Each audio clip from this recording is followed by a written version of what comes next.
தருமபுரியில் பொங்கல் போனஸ் மற்றும் பணி நிரந்தரம் செய்ய வலியுறுத்தி தூய்மை பணியாளர்கள், டேங்க் ஆபரேட்டர்கள் போராட்டத்தில் ஈடுபட்டனர். ஆட்சியர் அலுவலகம் அருகே நடைபெற்ற போராட்டத்தில் தமிழ்நாடு கிராம ஊராட்சி மேல்நிலை நீர்த்தேக்க தொட்டி இயக்குபவர்கள், தூய்மை பணியாளர்கள் சங்கத்தினர் என 300க்கும் மேற்பட்டோர் பங்கேற்றனர்.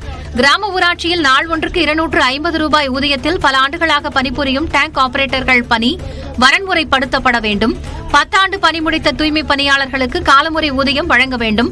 பொங்கல் போனஸாக 5000 ரூபாய் வழங்க வேண்டும் என்ற கோரிக்கைகளை முன்வைத்தனர்.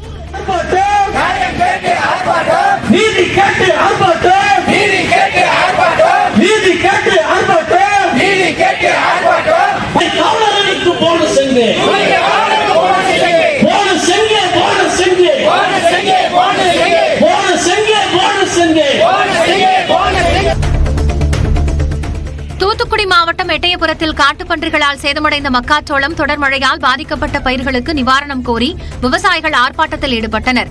தாலுகா அலுவலகத்தின் முன்பு போராட்டம் நடத்திய விவசாயிகள் கோரிக்கைகளை முன்வைத்து முழக்கங்களை எழுப்பினர்.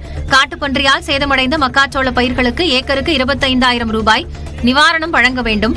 காட்டுப்பன்றியால் தாக்கப்பட்டு இறந்த விவசாயிகள் குடும்பத்தினருக்கு 10 லட்சம் ரூபாய் நிவாரணம் தர வேண்டும்.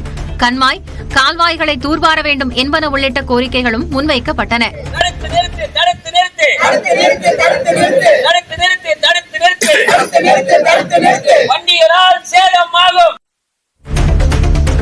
உலகிலேயே முதன்முறையாக வயர்லெஸ் டிரான்ஸ்பரண்ட் OLED டிவியை LG நிறுவனம் அறிமுகம் செய்துள்ளது. அமெரிக்காவின் லாஸ் வேகாஸ் நகரத்தில் நுகர்வோர் மின்சாதன பொருட்கள் காட்சி தொடங்கியுள்ளது. இந்த நிகழ்ச்சியில் LG நிறுவனம் 77 இன்ச் டிரான்ஸ்பரண்ட் டிவியை அறிமுகம் செய்துள்ளது. இதனை ஒரே பட்டனில் டிரான்ஸ்பரண்டிலிருந்து வழக்கமான கருப்பு திரைக்கு மாற்றிக்கொள்ள முடியும். டிவி செயல்பாட்டில் இல்லாத போது இருப்பதே தெரியாத அளவுக்கு வடிவமைக்கப்பட்டுள்ளது.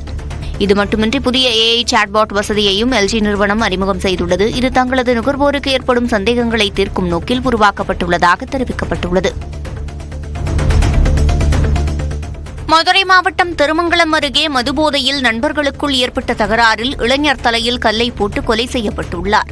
மதுரை அருப்புக்கோட்டை சாலையில் வளையன்குளம் ஆரம்ப சுகாதார நிலையம் பின்புறம் வசிக்கும் கட்டட தொழிலாளி வேல்முருகன் திங்கட்கிழமை இரவு வளையான்குளம் ஆறுகால் மண்டபத்தில் ரத்த வெள்ளத்தில் சடலமாக கிடந்தார். அவரது சடலத்தின் அருகே மது பாட்டில், கேக் மற்றும் பெரிய கல் இருந்தது.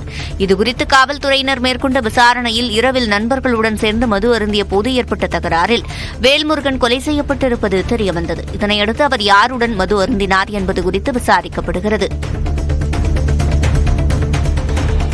கன்னியாகுமரி மாவட்டம் தக்கலை அருகே கடன் தொல்லையால் தாயும் மகனும் குளிர்பானத்தில் விஷம் கலந்து குடித்து தற்கொலை செய்து கொண்டனர். வரைக்கோட்டை சேர்ந்த தங்கராஜ், அமுதராணி தம்பதிக்கு ஒரு மகனும் ஒரு மகளும் இருந்தனர். இதில் மகளுக்கு கடந்த 4 ஆண்டுகளுக்கு முன்பு திருமணம் நடைபெற்றது. அதற்காக வீட்டை அடமானம் வைத்து 12 லட்சம் ரூபாயும் மேலும் பலரிடம் 8 லட்சம் ரூபாய் வரையிலும் கடன் வாங்கியுள்ளனர். இதனை அடைக்க முடியாமல் இருந்த அமுதாராணியும் அவரது மகன் மெல்பின் ராஜும் விஷம் குடித்து தற்கொலை செய்து கொண்டனர். இதுகுறித்து தங்கராஜ் அளித்த புகாரின் பேரில் காவல்துறையினர் விசாரிக்கின்றனர்.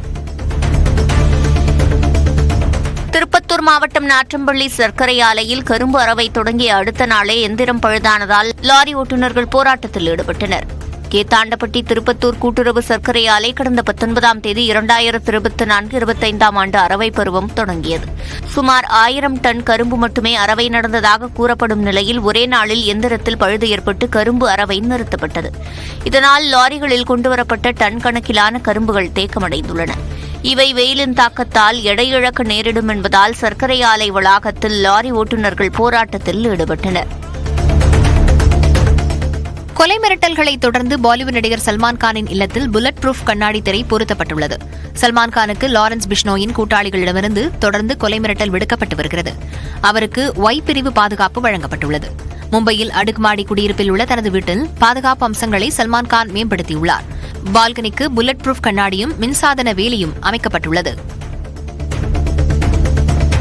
இயற்கை வேளாண்மை மேம்பாட்டிற்காக அதிக நிதி ஒதுக்க வேண்டும் என தமிழ்நாடு இயற்கை வேளாண் கூட்டமைப்பைச் சேர்ந்தவர்கள் அமைச்சர் MRK பன்னீர்செல்வத்தை சந்தித்து மனு வழங்கினர். 2025-26ஆம் ஆண்டுக்கான தமிழ்நாடு வேளாண்மை நிதிநிலை அறிக்கை அடுத்த மாதம் தாக்கல் செய்யப்படவிருக்கும் நிலையில் இயற்கை வேளாண்மைக்கு 30% நிதி ஒதுக்க வேண்டும் என வலியுறுத்தி தமிழ்நாடு இயற்கை வேளாண் கூட்டமைப்பினர் வேளாண்மைத்துறை அமைச்சர் MRK பன்னீர்செல்வம் மற்றும் தலைமைச் செயலர் முருகானந்தம் ஆகியோரை சந்தித்து மனு அளித்தனர்.